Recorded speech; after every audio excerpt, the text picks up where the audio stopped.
Ya. Esa historia la voy a contar bien contada, No, pero no se alarga demasiado tampoco. porque era contada por mi mamá y ella asegura que todo era verídico. En primer lugar, mi mamá no era miedosa. Una vez se bajó un tipo de un solar que le estaban montando a robar a la casa de un tiro, porque estaba defendiendo a las crías, a Fredonia. No tenía miedo de nada, tenía muchos arrestos. En esa época, ella se casó en el año 37 y para en el 38 ya estaba viviendo en Fredonia. Y allá nacimos los 4 mayores, que eran Gloria, ustedes la conocen, que era Gabrielito, Fabito y la susodicha Marta Lucía. No, ¿y por qué a mí no me dice Son los Martica? que nacimos en Fredonia. Y entonces allá vivieron en 3 casas. ¿En 3 casas? En 3 casas vivieron allá, en distintos sitios. la calle larga del hospital, en la casa de la Sabal y en otra casa que se me olvidó el nombre. ¿Cuál era? Vale. Arriba Entonces, saliendo para Colombia. Inclusive en las fe de bautismo, Al frente de Luis Ángel. en las fe de bautismo de cada uno de nosotros está exactamente la casa en que nacimos. Cada figuran como yo cuando murió Gabriel tuve que ir a ver todas las vueltas para la sucesión, me encontré toda esa información y empecé en el momento a preguntarme, ¿y esta casa dónde quedaba? ¿Dónde quedaba? Hoy en día la gente no sabe. Bueno, así como nosotros tampoco. De todas maneras, el cuento es de un espanto muy interesante. Y por eso contaba ahora de que mi mamá, en 2 Semanas Santas estuvimos en la finca de mi papá bregando a ver 2 espantos, nunca los pudimos ver, no nos daba miedo. Entonces seguramente no veíamos espantos. Y cuando ella vivía en Fredonia, que estábamos nosotros muy chiquitos, y ella había tenido 1 o 2 y estaba esperando otro, en esas casas, mi papá, como era evaluador de la caja agraria, vivía montado en una mula. Él todos los días salía en una mula por la mañana y volvía esa noche o volvía al otro día, y tenía unos perros muy bonitos y unas mulas muy finas, porque el padre eso sí sabía de eso y le gustaba ser muy buen chalán. Y entonces la casa tenía un patio con pesebrera y en esa pesebrera tenían 3 mulas, porque él iba remudando la mula. Y una vaca. Y una vaca, sí, también había una vaca. Entonces iban remudando las mulas para no cansarlas, entonces un día salían una, el otro día salían otra. La configuración de las casas de esa época era de que las cocinas quedaban separadas de la casa y para ir a la cocina tenía que ir por fuera, y eso era para evitar los incendios. Como eran casas de madera, inclusive los techos muchas veces eran de té de madera, entonces las hacían separada la cocina del resto de la casa. Y también era muy usual que como no había agua, entonces eran letrinas, que también eran por fuera de la casa. Había que salir a los corredores para poder ir a los sanitarios. Mi mamá contaba de que ella, cuando iba a calentar teteros, a hacer algo a la cocina, ella empezaba a sentir algo cuando pasaba por el corredor y lo sentía en la pesebrera. ¿A dónde estaban las mulas? Que no era todos los días, pero que a veces veía que las mulas estaban incómodas, estaban inquietas en el patio, molestaban, el perro fregaba y ella sentía una paz muy grande. Entonces, eso lo sintió muchas veces. Cualquier día, ella tuvo que ir a calentar un tetero para uno de los muchachitos y empezó a salir de la habitación y a caminar por el corredor, y era así, y daba la vuelta para llegar a la cocina. Y en esa parte de la vuelta, así, en ese ángulo, quedaba la pesebrera ahí en el patio.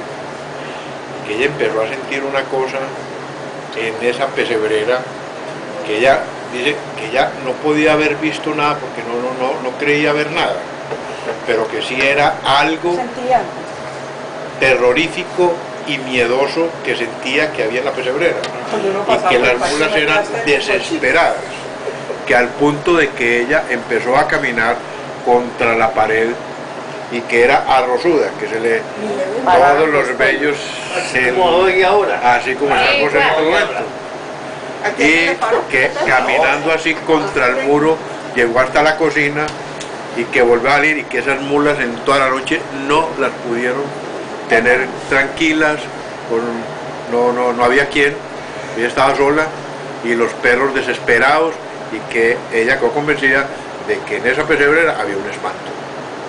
Y efectivamente se hablaba del espanto de esa pesebrera y todo. Muy bien.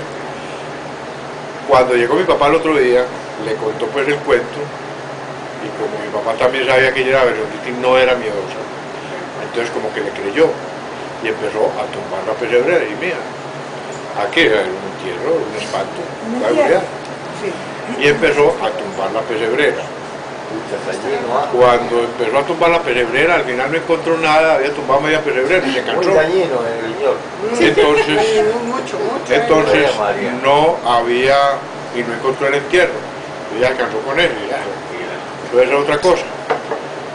¿Cómo les parece que entonces el cuento sigue en que efectivamente después de ese espantada que le pegaron a mi mamá, que ya fue la más asustadora, entonces